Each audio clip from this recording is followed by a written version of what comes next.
Българският учител няма да прозвучи сигурно нито патетично, нито помпозно, ако кажа, че българският учител заслужава наистина поклон до земи. Затова, защото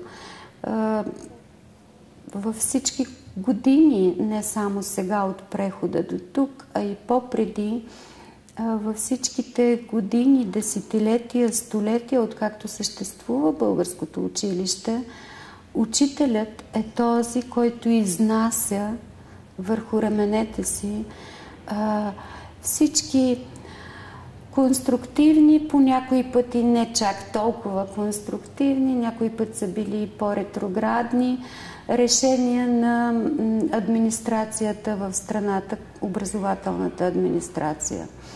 Така или иначе тя взема решенията, тя прави нормативните актове, но учителят е този, който ги изнася чрез себе си и ги оживява в училищната практика. Това е важно и пак казвам, не защото някакъв протокол го изисква, го изтъквам, а наистина, защото всички ние, които работим в департамента, сме дълбоко убедени и го знаем, осъзнаваме, че учителят заслужава своето професионално развитие. Това, което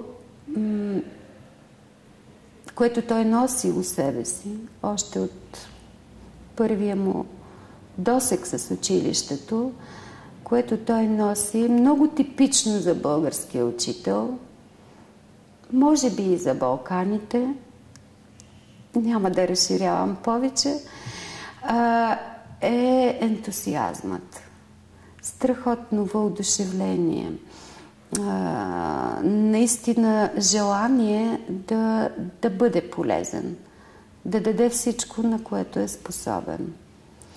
Разбира се, има и учители, които не са така вдъхновени, но пък това е ценното в училището, че има малко по-приповдигнати учители с дух, с настроение да се събераздават, а има и учители, които сякаш са по-спокойни, но пък са по-аналитични.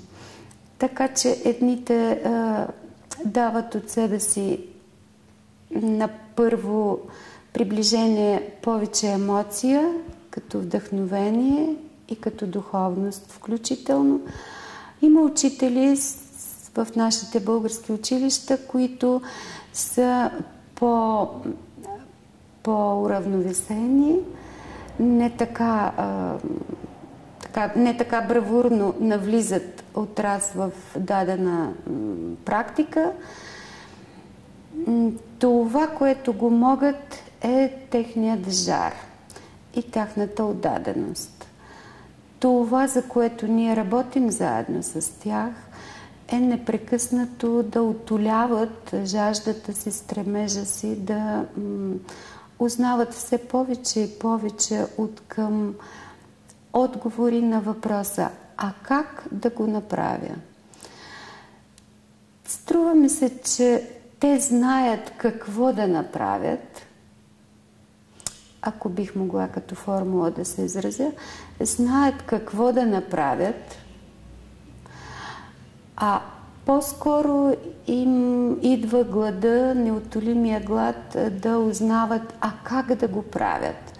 Защото всеки път и ние ги подкрепяме в това им знание, че всеки път трябва по нов начин и по нов начин все по-атрактивни техники да измислят, с които да приковават вниманието и да направят училището желано за ученик.